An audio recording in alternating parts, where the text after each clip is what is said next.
a house in the country which I rented for the summer. As an author, I write tales of mystery and murder.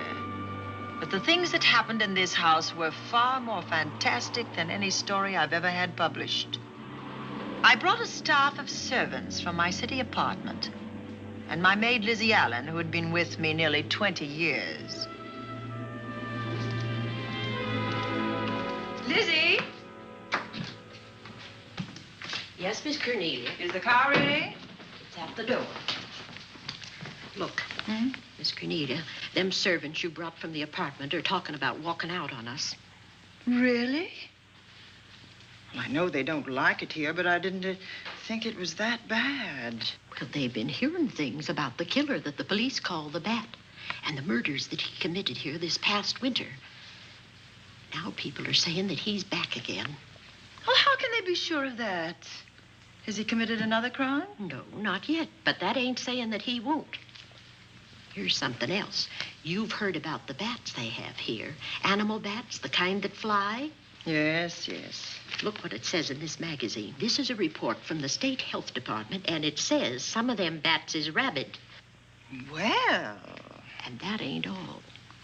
Now there's a rumor going around that it was the bat himself, the killer, I mean, that released the rabid bats in this neighborhood. Oh, that's ridiculous. Well, the housekeeper, the cook, the butler, and the upstairs maid don't think so. Well, I can't help what they think. If hysterical nonsense like that can scare them out of their good jobs, it's their loss, not mine. Come on, Lizzie, I've got to get to the bank.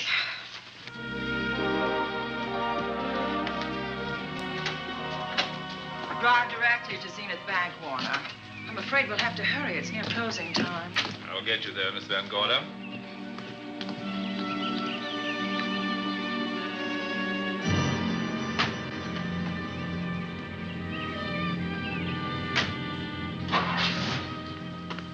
Thanks again. Miss Van Gorder. How do you do, Mr. Barry? How are you? I'm very well, thank you. You remember Lizzie Allen? Of course. Hello, Miss Allen. How do you do? So you're spending the summer with us again? Yes, yes. I've leased the Oaks, the home of your bank president, John Fleming. I heard you had. I was surprised. Why? Is there something the matter with it? No. I was surprised because Mr. Fleming said he would never rent it. Oh? Well, I rented it from his nephew, Mark Fleming, who has the real estate office here. He said his uncle would be gone the entire summer. Well, that's right. Mr. Fleming's in the North Woods now with his physician, Dr. Wells. Oh, pardon me. Dale, I want you to meet my wife. We were married at Christmas time. That must have been nice. Believe me, it was. Oh, here she is. My wife, Miss Van Gorder, Miss Allen. How do you do, Mrs. How do you Bailey? do? Cornelia Van Gorder. Yes. Oh, well, I've read every murder mystery you've ever written. I just adored that weird one, The Private Morgue of Dr. X, even though it gave me the shivers. Only the shivers? Scared hell out of me. Oh. Well, I really mean that Miss Corney killed them off in that one. When you refer to my books, please don't call me Miss Corney. Pardon me, Mr. Bailey. Mr. Hines is here to see you. Oh, yes. Excuse me, please. Oh. Don't be strangers now. No, Oh, no, I we should won't. say not. Oh, so you're a bride. Well, not quite. Not since Christmas. You know, I'm sure I've seen you. Well, I used to be my husband's secretary here in the bank. Of course I remember. May I welcome our most distinguished visitor back to Zenith? Oh, that's very charming, but, Lieutenant Anderson. Lieutenant Anderson, of course. Chief of Detectives of the Zenith Police Department. This is Miss Allen. Miss Allen? How do you do? Lieutenant Anderson is one of our favorite citizens. He's on the bank's board of directors. Not bad for a policeman. You must have made a good thing of it. Well, I saved my money, if that's what you mean. It's near closing time, and I've got some business in the safe deposit vault. Please come and see me, Mrs. Bailey. Oh, I'd love to. And you, Lieutenant. Thank you. Goodbye. Goodbye. Nice to meet you. My, what a charming woman. She moved into the Oaks just the other day. That house is a proper setting for a writer of mysteries. Oh, it certainly is. Vic, what's the matter? Come in here, both of you.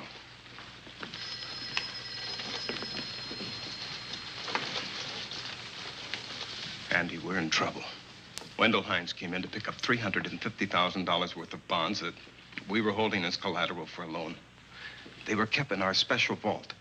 Mr. Fleming and I are the only officers of the bank who have access to that vault. So? The Hines bonds are gone. That's not all.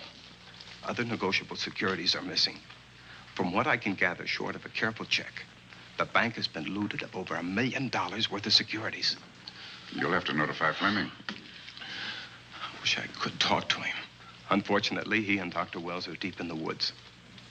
They can't be reached by phone.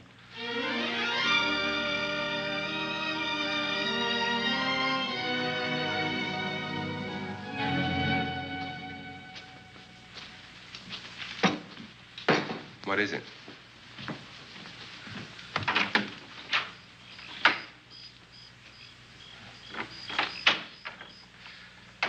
I thought I heard someone on the path coming from the lake. Had an idea it might be that guide of ours. Oh, Sam won't show up until morning. It's a 20-mile canoe trip from here to civilization.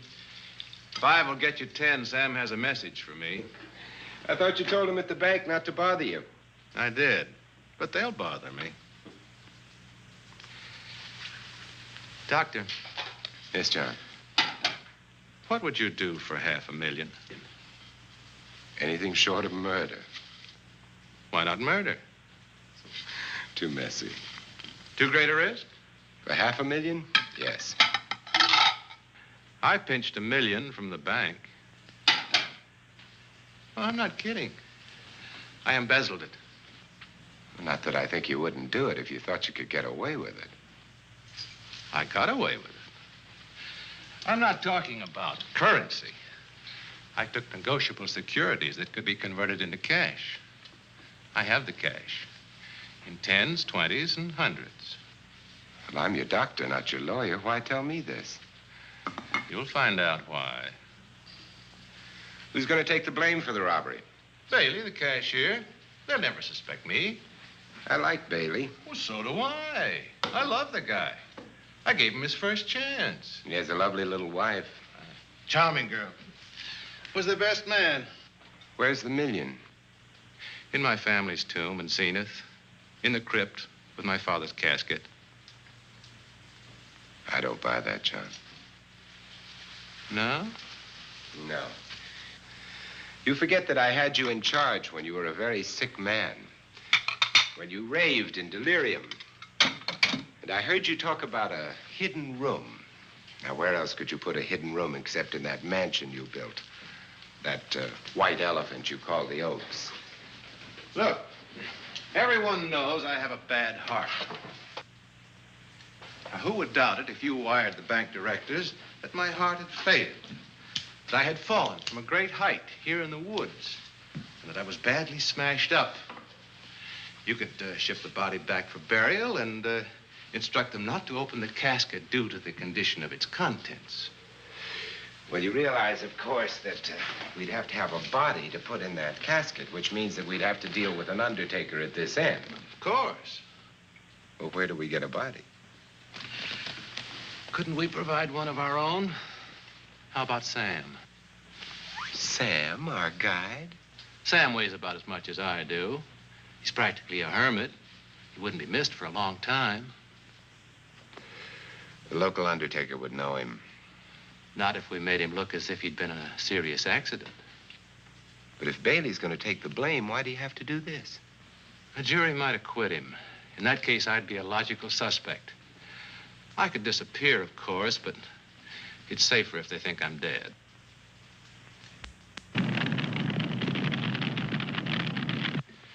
What if I don't go for this deal?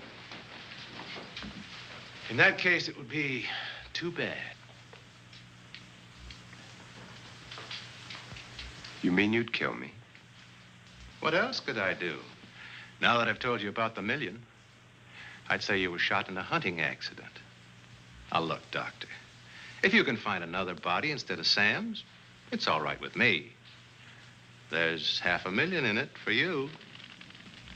I'll do my best. I smell smoke. So do I. What's that noise? Look, Doctor, the woods are on fire. It's coming this way. We've got to get out of here. Out the back way. We will. As soon as I provide that body we were talking about.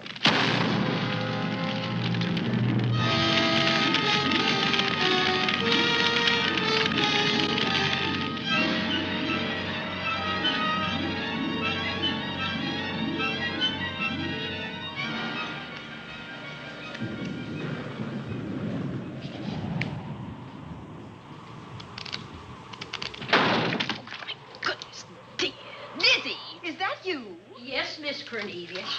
There's a storm coming up, and it's gonna be a snorter. The wind nearly blew the door off its hinges. Well, that noise blew my game higher than a kite. I think I've lost some of the cars. Oh, I'll get them for you. Oh, I see you found the paper. Drat that paper boy, scooting by on his bicycle, just chucked it into a clump of bushes and let it go at that. For land's sake, Mr. Vic Bailey's been arrested. Oh? I think. Victor Bailey, vice president and cashier of the Zenith Bank, was arraigned before United States Commissioner Alvin Fielding, charged with the embezzlement of over $1 million. I can't believe Vic Bailey had anything to do with that robbery. Oh, well, I see our landlord is home again. Landlord? Mr. Fleming. Dr. Malcolm Wells is back in town with the body of John Fleming, president of the Zenith Bank, who was killed in a forest fire. Mr. Fleming will be laid to rest in his family's tomb on Friday. And I hope he stays there. Well, why shouldn't he? Well, this is his house. And ever since he died, some funny things have happened here. For instance? The housekeeper, the cook, and the butler said that they heard strange noises at night. And the upstairs maid swore that she met a man without a face coming up the back stairs. Oh, so that's why they quit and left me to run this place without a staff. They didn't tell you, Miss Corney, but the truth is they were scared to stay. But you're still here, Lizzie. Haven't you seen anything? No. No, and even if I had, I ain't afraid of ghosts. They're afraid of me. Honest, Miss Corney, a spiritualist told me once that ghosts was allergic to me.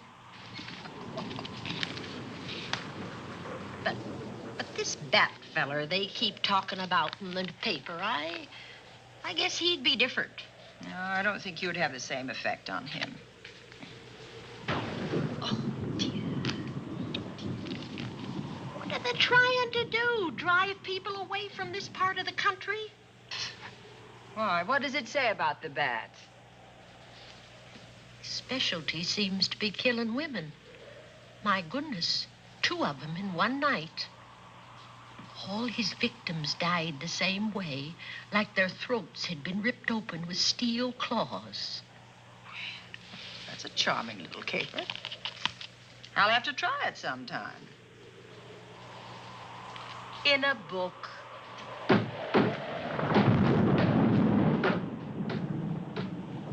That ain't nothing, just something bumping against the house.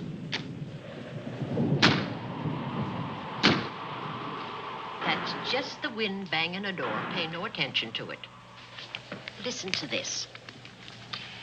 One of his victims, who lived for a moment after she was found, described the Bat as a man without a face.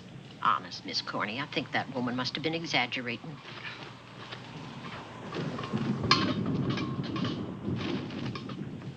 That's just that heavy tapestry at the top of the stairs. I know. I've heard it before on a windy night.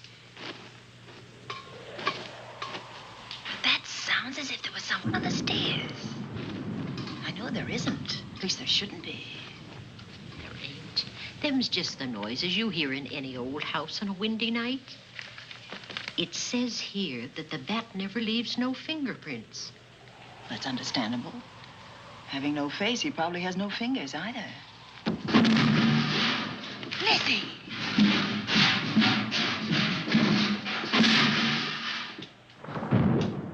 And that, I suppose, is the cat dropping its dentures. No, I don't think so. But I think it's something should be looked into.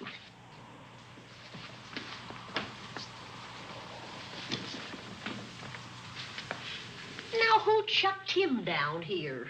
The wind, I hope. There must be a window open up there. No, Lizzie. Let him lay. Let him sleep it off. I hope the power lines don't go down, put the lights out. Now, we'll check the windows in the living room and draw the curtains, and then we'll go to bed. Yes, ma'am.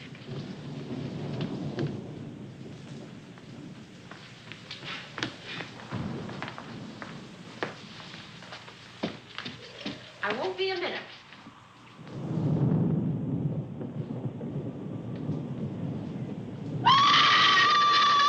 Gordy! Oh! What's that? Oh, when I went to get the tape, I turned the latch off. I forgot to turn it on again. He's out there. He was coming in. He might have got you. Oh, but he didn't, and he's still out there, thanks to you. Now, you hurry now, and we'll call the police. No, I won't leave you, Miss Corney. Are you okay? Yes, ma'am, I'm okay. Okay.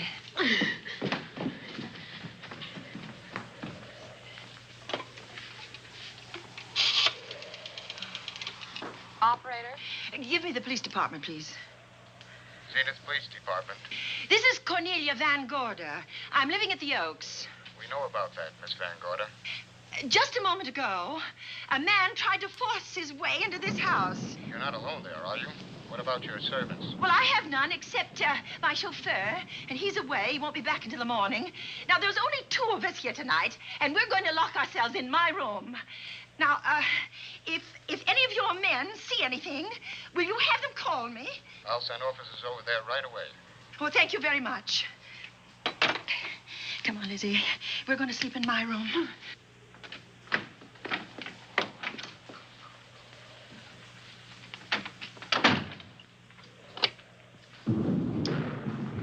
Well, nothing can get at us in this room now, I think. This door seems good and solid. Like the door to a tomb.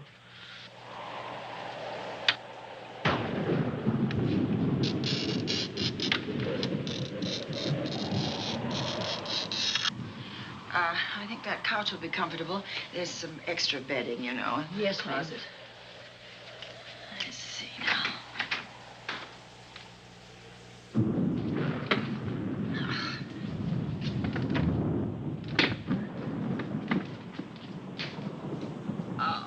Huh? No bolt. Well, that's not so good.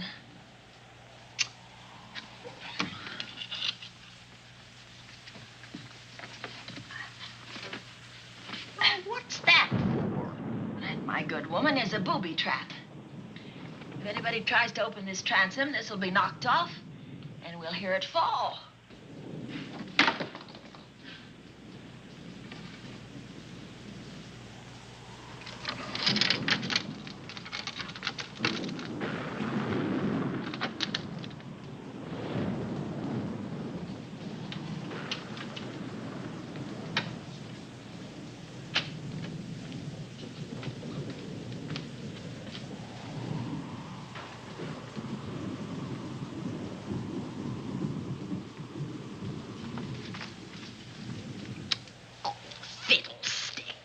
I forgot my night things, my robe, my gown, and my slippers. I'll go get them now. Now, wait a minute, Lizzie.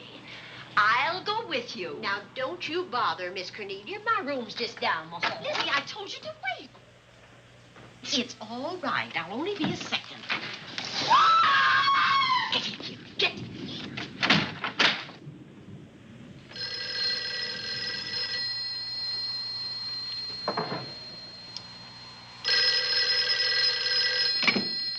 Yes? Miss Van Gorder? Yes? Zenith Police Department. There's a police car just outside your house, and the officers in it have reported that there's no sign of a prowler anywhere on the grounds. Well, the man's inside now. He's in the hall, just outside my bedroom. Have your men break through the kitchen door and search this place from top to bottom. Okay, Miss Van Gorder. Sit tight. I will. I have a gun, and I know how to use it.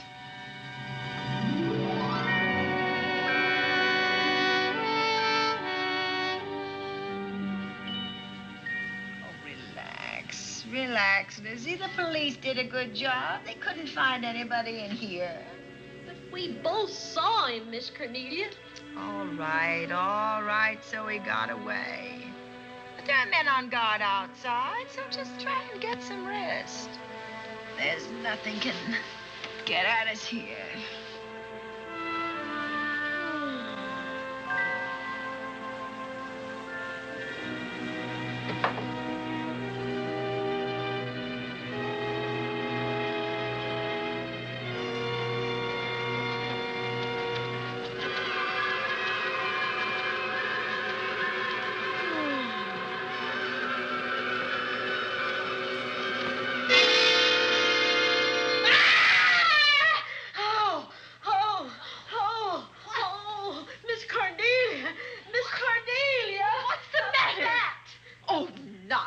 You've had a nightmare. Maybe I did. But there was a bat in it, and it bit me. It flew in that closet. Oh, good gracious, Lizzie, you're right. Oh.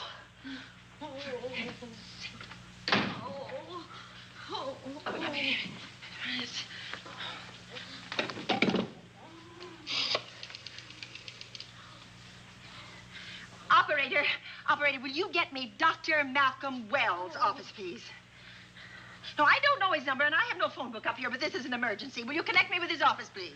Oh, dear, I'm going to get the rabies. Hello? Hello?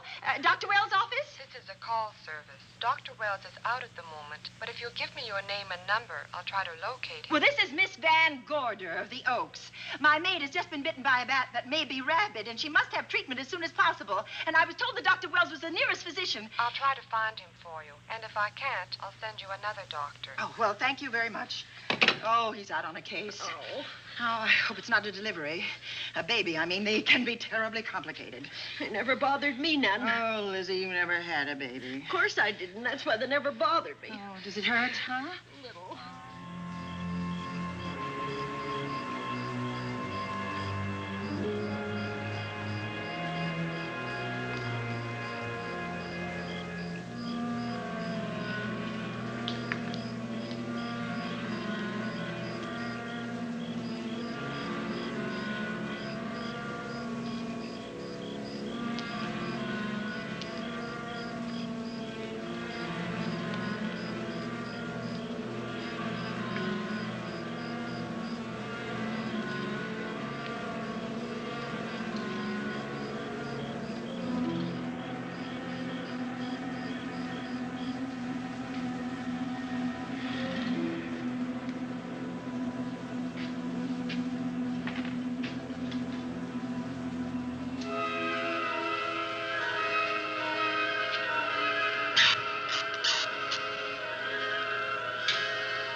Dr. Wells?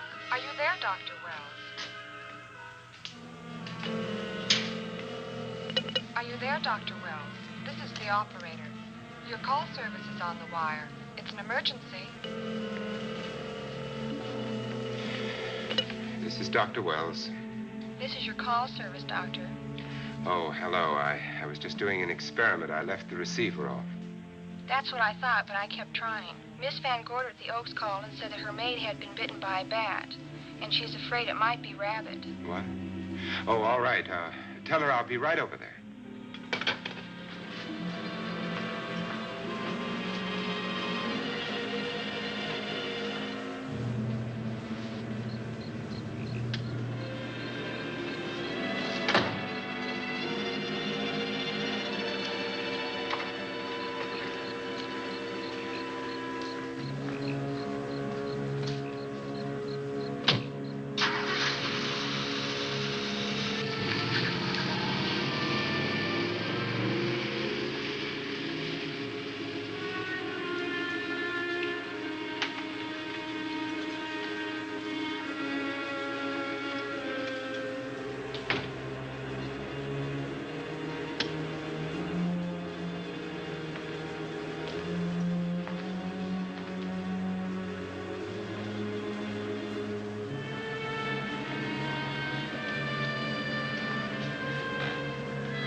Who's there? Dr. Wells. Come in. Good evening. Oh, I'm so glad they found you, Doctor. Well, I reached my office shortly after you called. How is your maid? Is she in any pain? No, she doesn't seem to be. Did the bat get away? No, I believe it's still in my bedroom. Oh, good. I'll want to examine it. There you go, Miss Allen. Now you'll feel better? Doctor, have I got the rabies? Well, I can tell you better after I've examined the bat's brain under a microscope. That thing's got a brain? Oh, you'd be surprised. Well, where is it? I think the little darling is in that closet. Oh. You know, it's a pity you leased this house, Miss Van Gorder. Why a pity? Well, my dear lady, I don't want to alarm you, but... Oh, well, after tonight, nothing can alarm me. Yes, I understand. It must have been terrifying. So many unexplainable things have happened here. There's something about the place. Your servants must have sensed it when they walked out on you. An apprehension of disaster. Well, let's see. Aha! Yes. There he is. All right, now. Take it easy. Nobody's going to hurt you. Quiet now. Quiet.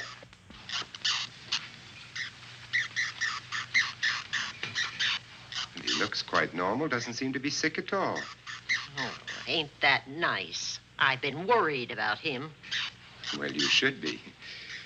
From his appearance, I'd say that he doesn't have any infection. In which case, you've had a narrow escape. Now, you take one of those tablets I left for you, and I'll guarantee you a good night. And I'll drop in on you tomorrow. Oh, thanks for everything, Doctor. Now, don't worry. I can find my way out. Oh, I know you can, but do let me help you. Oh, don't forget that once I'm gone, you'll have to climb those stairs alone. Oh, I'm all right. I'm armed now. Can you shoot one of those things without shutting your eyes? Oh, Doctor, there are guns in every book I've ever written. I don't write about things I'm unfamiliar with. Lock the door, Lizzie. Good night. Yes, ma'am. Good night, Doctor. Accident? No, the wind blew him down. Oh. I think. Oh. Did you know that young Mark Fleming leased you this house without notifying his uncle? No, I didn't. Well, it doesn't matter now. John Fleming is dead, and Mark's his heir. But if John were alive, he would warn you to leave here, Miss Van Gorder. Really? Yes. It's been a tragic place for anyone who ever lived in it. Well, good night. Good night, Doctor. Who's out there? Nobody you need worry about, Doctor. Oh, it's Andy. That's right. Oh, good evening, Miss Van Gorder. Good evening, Lieutenant. Somebody sick here? My maid was bitten by a bat. Oh? A rabid bat? Well, I'll know for sure when I get to my lab. I caught the bat. It happened indoors? In my bedroom, yes. How'd it get in? Well, there are many ways a bat could get in a house. You ought to know. I spotted this hole in the window the minute I got here. Why? That's where the two-legged bat got your door open. Miss Van Gorder told me that she phoned headquarters at Zenith. Yes, I phoned twice. The second time was after the prowler got in the house. Weren't you at headquarters, Andy? No, but they contacted me. An officer came and searched the house from top to bottom, but they couldn't find the bat. You better have this window fixed tomorrow. Oh, yes, I certainly shall. Yes, and I'd better be going. I'm due in surgery at 8 o'clock in the morning. Good night. Good night, Doctor. There'll be a man patrolling the grounds all night, Miss Van Oh, Gorder. thank you. And nobody inside, Andy? Why should there be? Well, how do you know but what the bat is hiding somewhere in the house? I'm quite sure he isn't in the house, Doctor. Not now. Good night. Good night.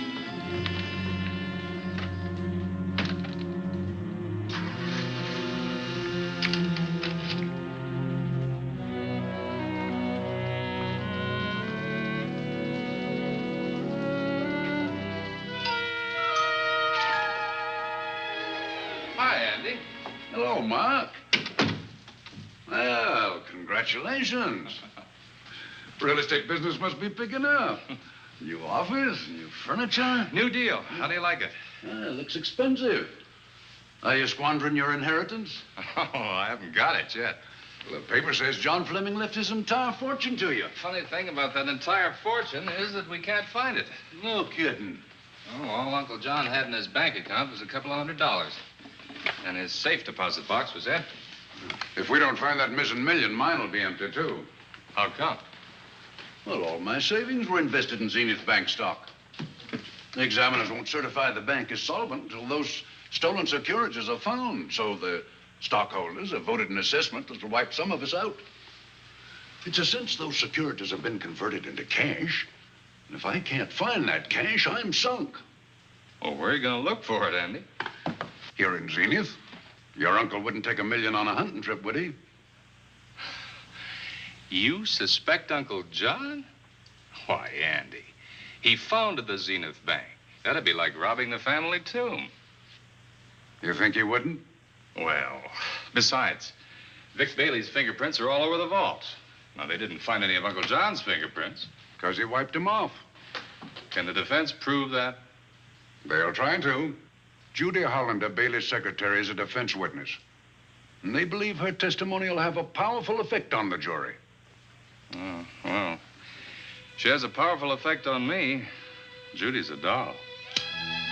Here's the book you mentioned, Judy. It's your newest one. Yes, it's just been published. You can have that copy if you wish. Oh, it's a first edition and you've signed it. Yes, of course. Thank you so much. May I serve tea now, Miss Van Gorder? Yes, please do, Warner. Thank you. Well, I see you've engaged new servants. Yes, of course. Well, how did you persuade them to live in this house? Well, Jane Patterson, my new housekeeper, knows this house better than you do, Doctor. Oh? She worked for John Fleming. And Warner was my chauffeur. Chauffeur turned butler? Yes, it's incredible. He can play any part at a moment's notice. Did you get a plumber, Warner? No, we can't get a plumber for 3 days, madam.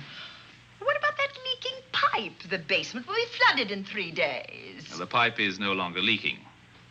You mean it's dried up of its own accord? No, not quite. I packed the elbow where the water was coming out. Packed the elbow? Oh. Thank you, madam. Now, there's a character. How long did you say that he worked for you as chauffeur? About 3 months. Well, I hope he doesn't have a police record. My dear Dale, it may interest you to know that the last night of his life, John Fleming told me that he loved your husband like a son. If Fleming were alive today, he would be fighting to prove Vic's innocence. Could Mr. Fleming prove his own innocence? Miss Van Gorder, can there be any doubt about it? There will be when Miss Hollander testifies at Vic's trial. Oh? You know something that we haven't heard yet, Judy? Something I saw with my own eyes. She's not permitted to say what it was. My dear girl, I wouldn't think of asking her. But let's assume for a moment that Fleming did steal the $1 million. Now, what would he do about it? Where is it? Hidden someplace where he could lay his hands on it without getting caught in the act. Now, if I was writing this, instead of living in the middle of it, I'd hide it right here in this spooky old house. Under a loose floorboard or up a chimney? If Mr. Fleming had the nerve to steal $1 million, he'd make his plans well in advance. I'd say he'd prepare a place to hide it. Possibly when this house was being built. Now, I rented this place from Mark Fleming, his nephew. I wonder if he'd have the floor plans. I'll ask him. Yes. Lizzie, will you bring Mrs. Bailey the phone? Oh, you ask him now. His number is Summit 7537. Oh, thank you, Lizzie. Summit 7537. Not bad, eh, Andy? That means new business. Now, you see, somebody wants to buy a house. Mark Fleming speaking. Oh, hello, Dale. Well, hang on a minute, honey, while I see if I have him. It's Dale Bailey, all excited. Miss Van Gorder wants to know if I have the floor plans of the Oaks. Now, what would she want with the floor plans? Well, she suggested to me that your uncle might have hidden the bank loot there. Are the plans here? Well, they're somewhere in the house itself. Wait a minute, there is a place where Uncle Johnny might have kept those blueprints. What place? Well, I heard him talk about it a good many years ago. I can't be sure of the exact location. Anyway, I don't think the old boy had the guts to steal $1 million. But if I find those plans, I'll let you know, Andy. Hello, Dale. Look, honey, I haven't seen those plans since I was a kid, but I'll come over tonight and maybe we can find them. Thank you, Mark. We'll expect you. He seems to think they're here in the house somewhere. He's coming over tonight. Well, that's good. Dale and Judy are my house guests for the weekend. Would you like to have dinner with us tonight? Oh, no, thank you. I couldn't. I still have a few calls to make. You know, if Judy's testimony is going to clear Vic Bailey and implicate John Fleming, others may get the idea that there's buried treasure in this house.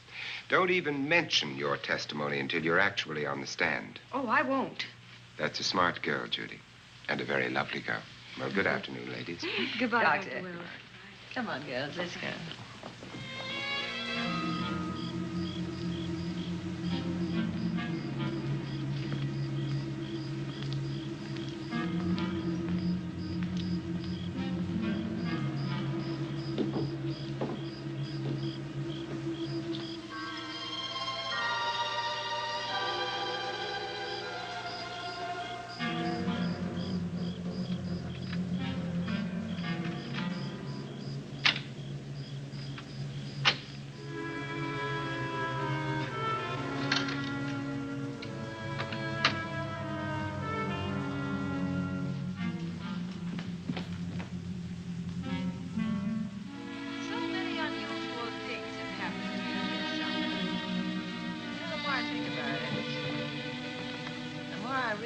I should be putting them down on paper.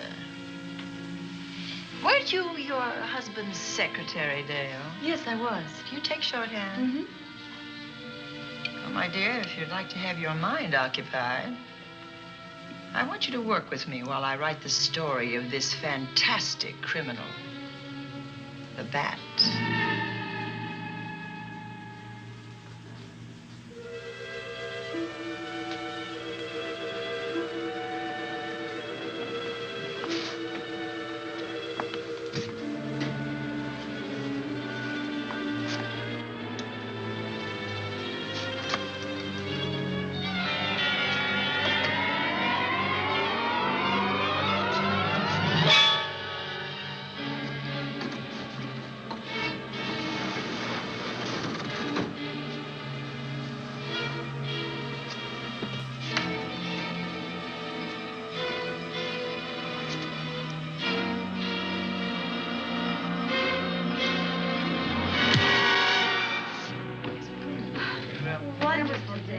Thank you.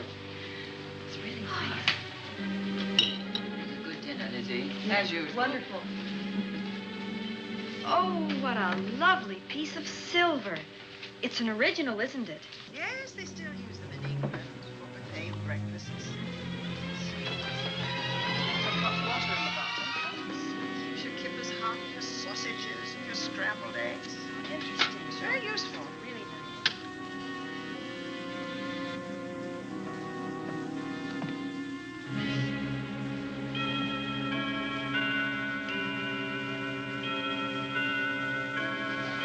Clock hasn't struck the hour in the last 10 years, if I'm to believe what Mark Fleming told me.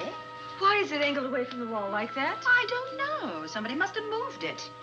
Lizzie, very likely when she was dusting. Wait a minute. Did you know there's a door in this paneling? No, I didn't. Oh, my gracious, so there is. Maybe it opens to a secret passage. Oh, certainly to a secret something. Exciting. Who knows, girls? We'll be about to stumble on that missing million. Oh, this is panel. There's a panel. There must be some gimmick to it. There always is. Yes, it moves. It moves. It moves. Oh.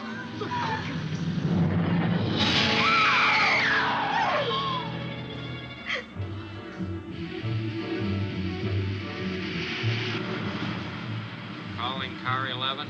Calling car 11. Proceed to the Oaks in Zenith Township immediately. A homicide has been reported. Okay. Proceeding to the Oaks. Notify the county coroner, Dr. Wells. Tell him to come to the Oaks at once.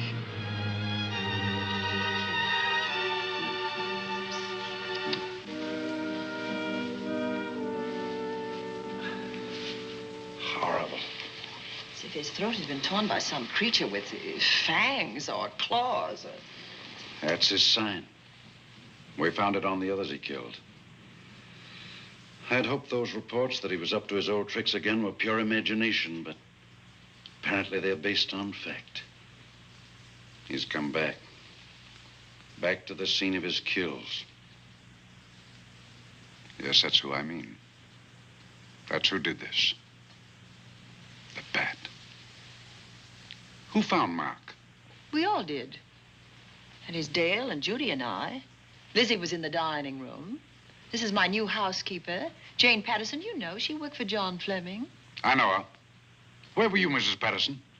In the kitchen, cleaning up. I cooked the dinner tonight. Did you know that the secret closet was here? No. It was behind the grandfather's clock. Well, it was I who found it, really. Noticed the clock had been moved and the door wasn't quite closed. I'll get it.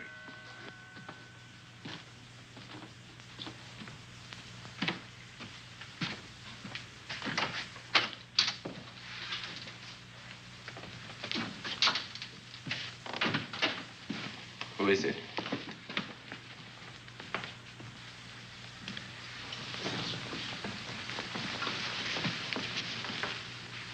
Mark Fleming. As coroner, you saw the same wounds on the others. How long's he been dead? Oh, I'd say about a half an hour. Do you believe it was the bat? That's a bat's trademark. Perhaps he's still in the house. That's possible. Why should he be? Because he's looking for something, and like you, he believes it's here. And he's a persistent killer. I would advise you to get out of this house as quickly as possible, notwithstanding our expert police protection. Have you called the morgue? They're on their way here. Oh, good. I want to examine the body before they get here. May we take it into another room? Yes, to the sunroom in the back. Thank you. Give me a hand. Excuse me.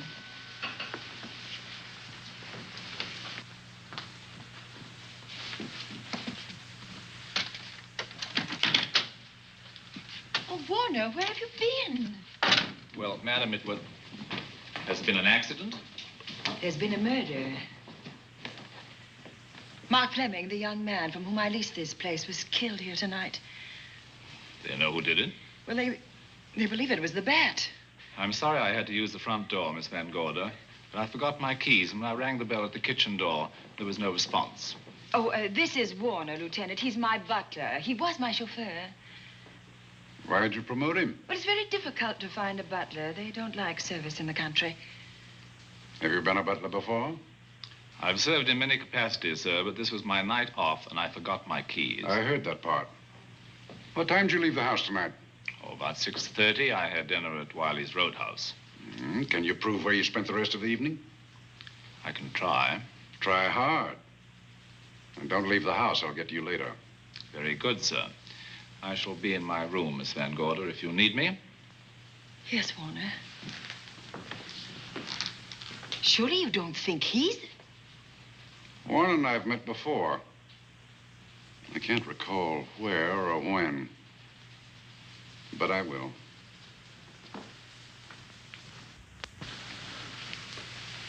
There'll be a crew here shortly from headquarters, dusting for fingerprints, taking photographs. But in the meantime, Mrs. Patterson, you aren't leaving the house tonight, are you? No, Lieutenant. Don't. I'll talk to you in the morning. Good night. Good night, sir. Good night, Miss Van Gorder. Dale, I was with Mark Fleming this afternoon when you talked to him about the floor plans of this house. I heard him tell you he was coming here tonight. Dale called him at my request. She told me he was coming. Who else would I tell you that? Judy, Lizzie. And that nice Dr. Wells. Dr. Wells. There are a few killers who kill for the fun of it. The bat very likely is a mental case, and I'm convinced that his crimes are motivated by his mania for personal gain. There's $1 million at large, and he's going to keep on hunting for it until he lays his hands on it. Now, these young ladies are staying here tonight? Yes, they're my house guests. Well, when my crew arrives, we'll be busy for a while, so I'd suggest that we go to our rooms? That's a very good idea. Come on, girls.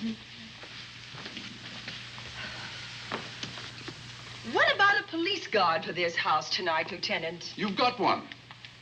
I'm going to cover this place tonight from the attic to the basement. If the bat makes another call, I'll have a little surprise for him. Who is he? Have you any idea?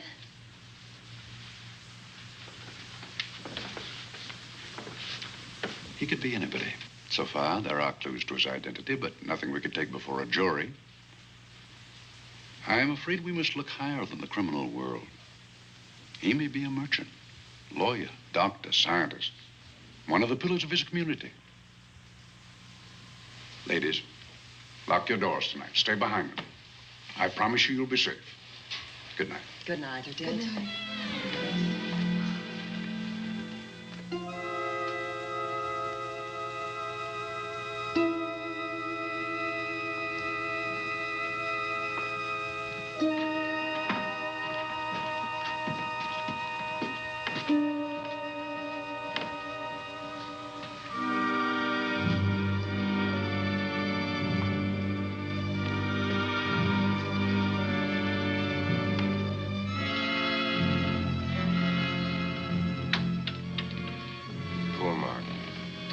It's a pity. So young. Well, Doctor, do you agree it was the bat? In my report, I shall say the death was caused by the same technique used in the other killings. A paralyzing blow to the throat, followed by severe lacerations of the jugular, resulting in excessive hemorrhage. In a layman's language, he didn't know what hit him. Oh, he knew. But he didn't have time to think about it.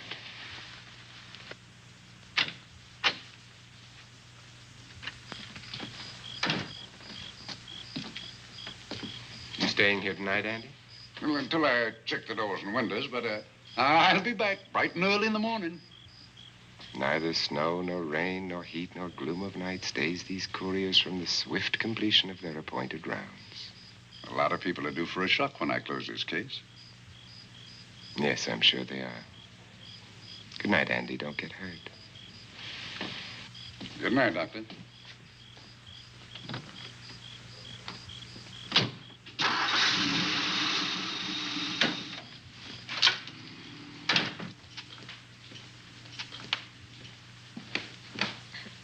You know, I think we'd better let you get some sleep. Oh, Lizzie and I share this room for mutual protection. You know, one night, a storm blew the wires down, put the lights out, and I went out the next day and bought a half a dozen of these things. You better take one with you, Dale. Oh, thank you.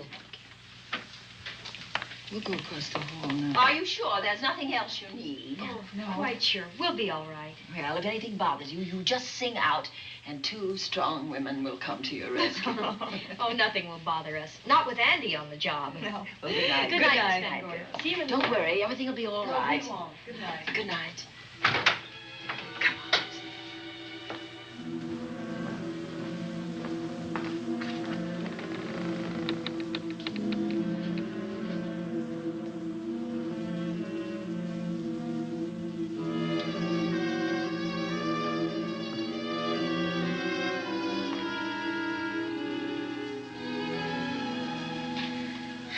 I don't think I'll sleep tonight. Me neither. All I can see is poor Mark Fleming staring at us. I thought that when people died, their eyes closed, as in sleep. Don't think about it. I'll bet you're thinking about it. No, I was thinking of my poor husband sleeping in jail tonight. Oh, Judy, I love him so much.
I don't know. I kind of fell half asleep. For a moment, I thought it was something from a dream. It's somewhere in the house. Yes, on the floor above. Not directly over us. Probably a room overlooking the driveway.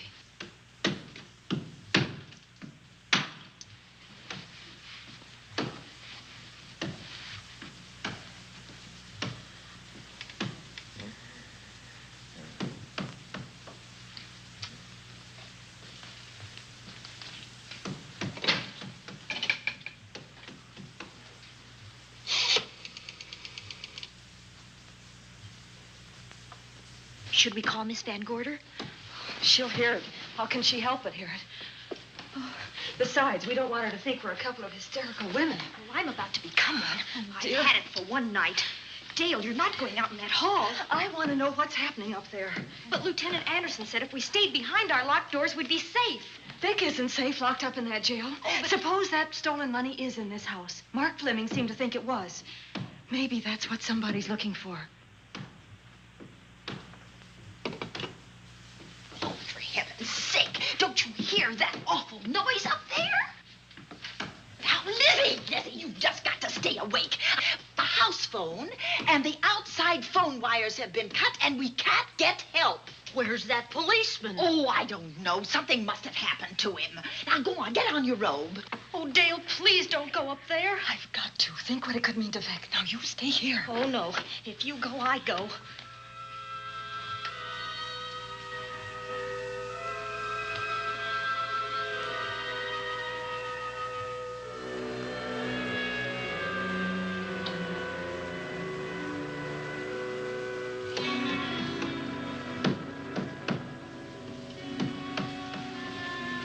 You stay here. No, I won't let you go up there alone. You wait here. I'm going to see what it is. Oh, please let me go with you, Judy, Dale. will you warn me if anyone comes? I'll only be a moment. Now, wait.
Give her to me. I'll look after her. Poor baby.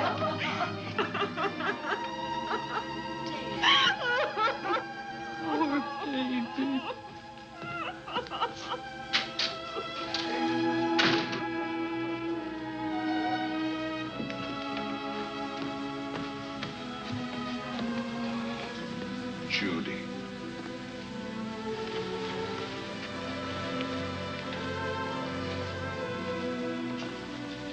The bat. Yes, the bat. He caught her at the head of the stairs. We saw him rushing down the stairs as we came out of the room. I hurled that after him. I hit him, I believe. I'm going to cover this place from attic to basement, you said. Well, what were you covering when that poor child was murdered? Where were you? I saw a man outside in the grounds. I went out there and hunted him. I heard him in among the trees, and so I followed the sound of him as far as the brook down near the back road. And then I lost him. I'd rather give my own life than have this happen to Judy. But I told you to stay in your rooms and lock your doors and stay there. What was she doing at the head of those stairs? That was my fault. They heard a strange noise. Heavy pounding in one of the rooms on the 3rd floor. We all heard it. I wanted to see what it was. Judy, I wish she wouldn't let me go out by myself. I made her stay on the balcony. What about your new butler? Oh, well, he's in his room, I suppose. Oh, Mrs. Patterson. Oh, yes. Did you know what happened here? No, sir, but I heard the screams. I went to call Warner. We have rooms on the same floor, but he wasn't in his room. His bed hasn't been slept in. If Mrs. Patterson heard the screams, Warner could certainly hear them. You're quite right, sir. I heard them. Oh, you did? And where were you? Outside in the grounds. Miss Holland has been murdered. No. Oh, so you're surprised. Shocked. Well, I've seen better performances. I remember you now. Your name's not Warner. I've got a circular in my office with your picture on it. The Chicago police not so long ago were hunting for you in connection with the robbery. You're right again, sir. And they found me and they tried me and I proved my innocence and I was acquitted. That could have been a lucky break. Where were you when this child was killed? I told you before, sir. Outside. What were you doing there? I was following you. I saw you leaving the house and it seemed that you were hunting someone. I thought you might need some help. Oh, yes, sir. I followed your flashlight down through the trees. Then it disappeared. And then suddenly, as I was staring out into the darkness, I was struck by something on the back of the head. The next thing I knew, I was lying on the ground. I realized I'd been knocked out. I wish you had been knocked out. But then we'd have found you with your mask still on your face. You were hit here in this house with this poker as you were rushing down those stairs after that child was killed. Oh, no, sir. You can't pin this on me. I'm not the bat. I've never killed. I couldn't kill. I won't take the rap for this.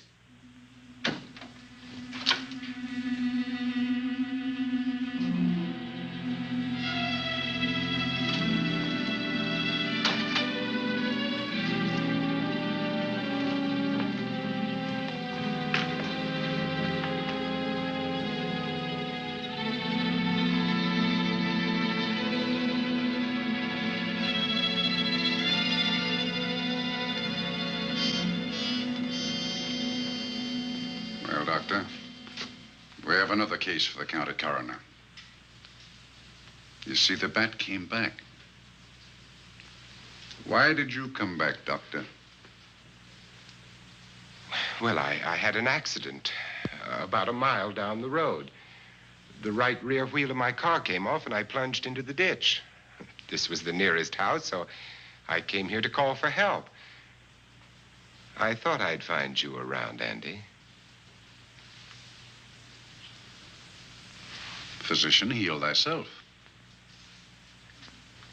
You must have been hit by something on the back of your head. I told you I had an accident. So you did, Doctor. So you did. I could be wrong.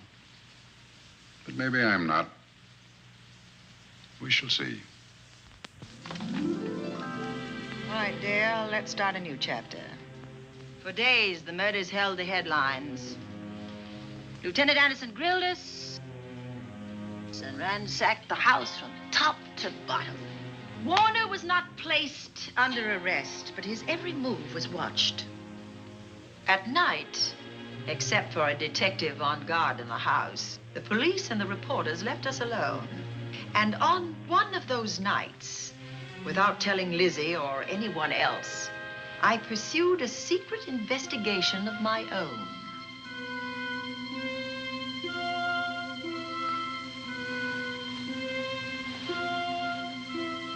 It was in an empty room on the 3rd floor where we kept our trunks and other things.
Put him up, man.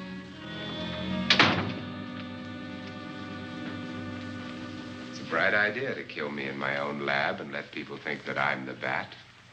But you had to kill me first. What was it to be, ambush? And clever as you are, you're not smart enough to do that. Nor were you smart enough to find the money, though you came quite close to it.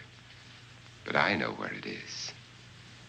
And when you're dead with that sign pinned on your chest, I'm going to collect it and live happily ever after. He destroyed himself. How true that will be. Well, goodbye, Bat. Here's a serum that will heal you whether you're rabid or not.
Something's wrong. Something's wrong.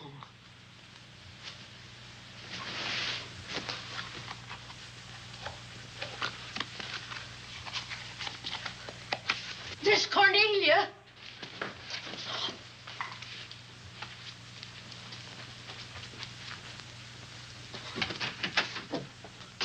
Miss Cornelia!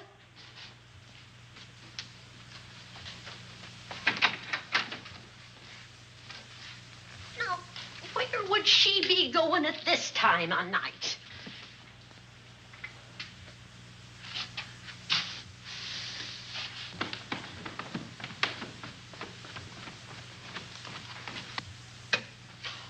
Well, land's sake.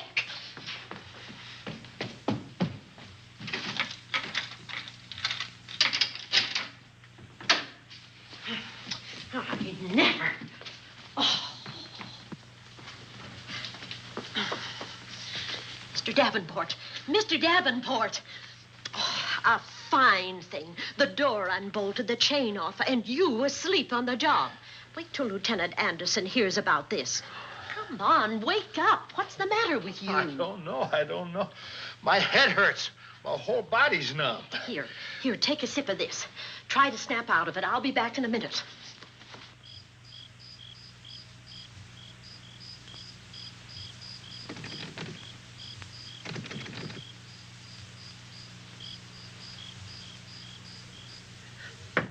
Hurry, will you? It's Lizzie.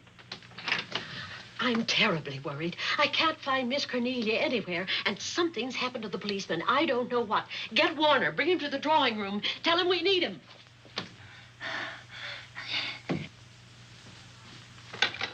Are you all right now? Yeah, I'll be all right in a minute. I remember now. I took a drink of wine from that decanter there. Miss Van Gorder told me to help myself. She wouldn't put nothing in it? Well, somebody did. Somebody who knew I was on duty here. Then it was somebody that got Miss Van Gorder. I can't find her anywhere. Upstairs, downstairs, or in the basement. I told the housekeeper to get Warner. Lieutenant Anderson will want to know about this. Hello. Yeah, this is Davenport at the Oaks. We've got trouble here. Well, for one thing, I was drugged. Yeah. But I must have been knocked out because the maid tells me Miss Van Gorder is missing. Well, you better call Anderson and let him know. He's not at home. Well, where is he? Out on a case? What case? Dr. Wells. What else did they tell you about it? Oh, hurry, will you? We've got to find Miss Cornelia. Okay. Lieutenant Anderson is out on a case. Dr. Wells was found dead in a room next to his garage, murdered. Dr. Wells? There's something queer about the killing of Wells, but headquarters won't talk about it. Lizzie, Warner isn't in his room. There's no sign of him anywhere. And I was supposed to keep an eye on that guy.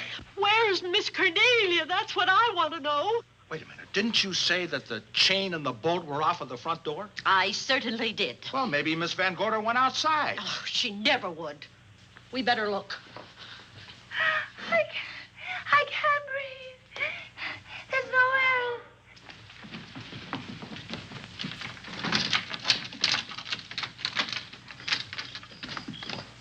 Miss Cornelia. Oh, Miss Van Miss Gorder. Cornelia. Miss Cornelia. Miss Van Gorder. Look. There's a light in that room on the 3rd floor. Were you up there tonight? Well, of course I was, but I turned the lights out before I came downstairs. Then Miss Cornelia might have turned them on again. That's why we're going to look first. Come on.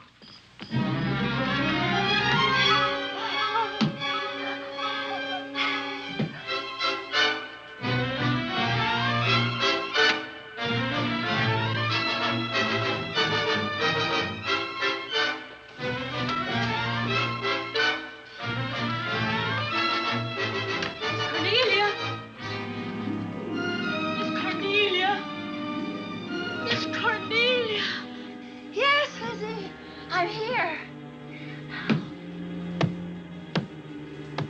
Right here. Come to the mantel, please. Here we are, Miss Van Gorder. What do we do now? Over the mantel, there are 5 panels. Strike it with your hand.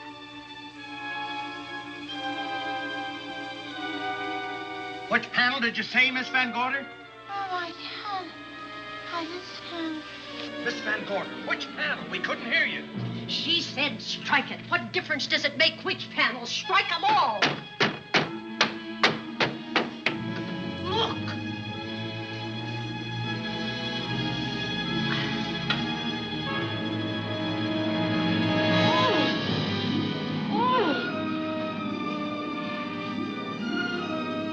Oh, it's all right now. It's all right, dear. Lizzie's here.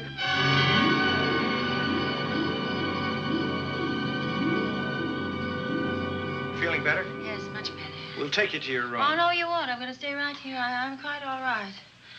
Oh, how blessed it is to breathe without an effort. You know, no one knows how sweet the air can taste until someone shuts it off for a moment. That room is just like a box. When the mantelpiece closed, it seemed like all the air was drawn out of it. Look, there it goes again. Let it close. I can open it from in here. There's a control panel behind this blueprint. Electric motor under the trap door here.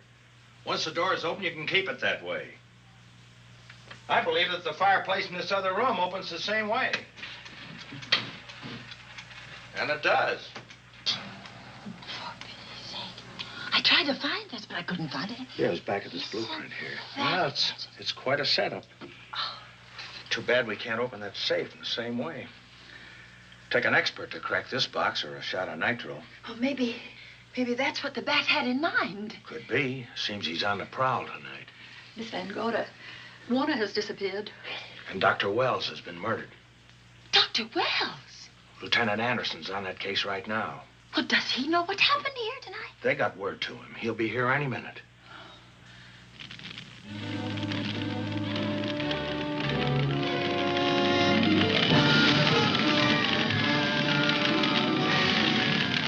What's that noise? Miss Van Gorder, the garage is on fire. Scott, look at that. Lizzie, put that light out in the other room. Now, where are you going? To report the fire. Well, you just stay right here. Miss Van Gorder, the garage. Well, let it burn. You watch the stair.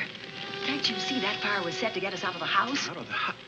Were you talking about the... Yes, I'm talking about the bat. Now that the lights are out, he'll think his trick has worked, and we've gone. He'll be here any minute. Well, so will Lieutenant Anderson. I hope so, but the bat will be here first. And he'll kill again if we're in his way. We've got to be as clever as he is.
You'll be safer downstairs. I'll take care of you. Well, the others can go, but I'm going to stay right here. All right, but get out of sight.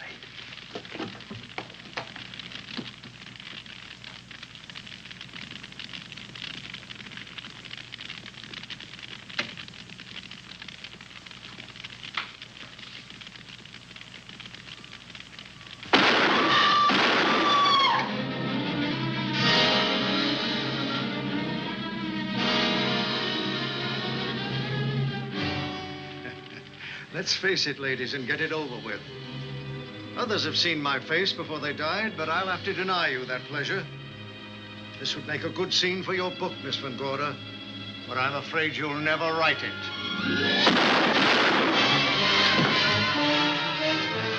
That is Warner.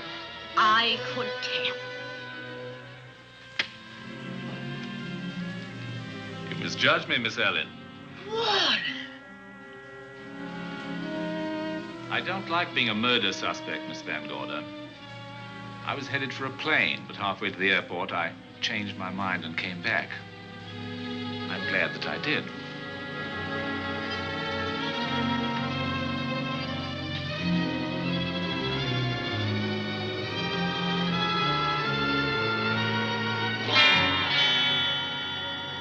Why, it's Lieutenant Anderson.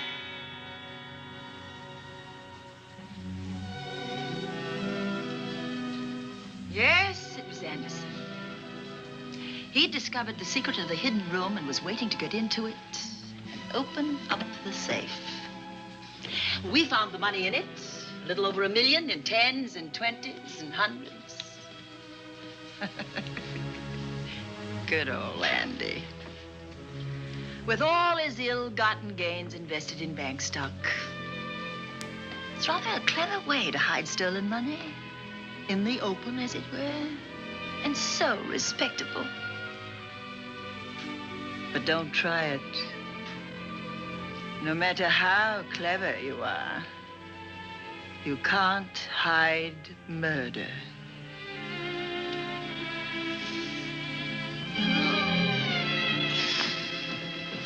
Well, that's it, Dale.